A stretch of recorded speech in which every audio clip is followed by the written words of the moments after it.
শুভ বিকেল। তো মা তো নেই, মা তো সকালে বোনের কাছেই গেছে। আর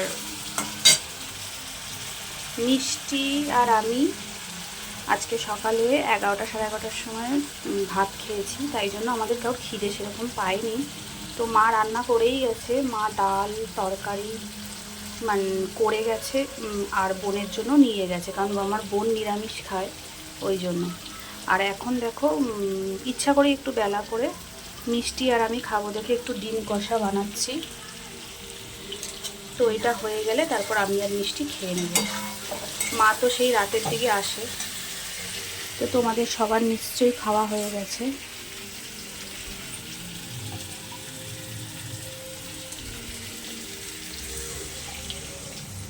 তো চলো টাটা, আমার ডিম কষা কমপ্লিট।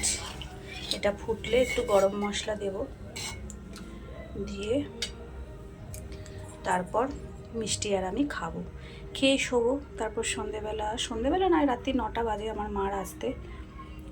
তো যাই হোক, বড় মেয়ে নেই, বড় মেয়ে বাড়ি চলে গেছে ওর বাবার সাথে, কারণ বড় মেয়ের তো পরীক্ষার রুটিন দিয়ে দিয়েছে, 1 তারিখ থেকে পরীক্ষা। তাই ওর স্কুল পড়া কামাই হবে দেখে ও বাবার সাথে চলে গেছে। ও স্কুলটাও যেতে পারবে আর টিউশনটাও হবে। আর এমনিতে পিসি আছে, বড় মা আছে, অসুবিধা হবে না। আর আমি একটু 1 সপ্তাহ থাকবো, কারণ এই যে মা যেহেতু সারাদিন থাকে না, তাই একটু না থাকলে হবে না। তো বোন বৃহস্পতিবার মনে হয় আসবে। আমি আর শুক্র শনি রবি আর 2-3 দিন থেকে তারপর চলে যাব।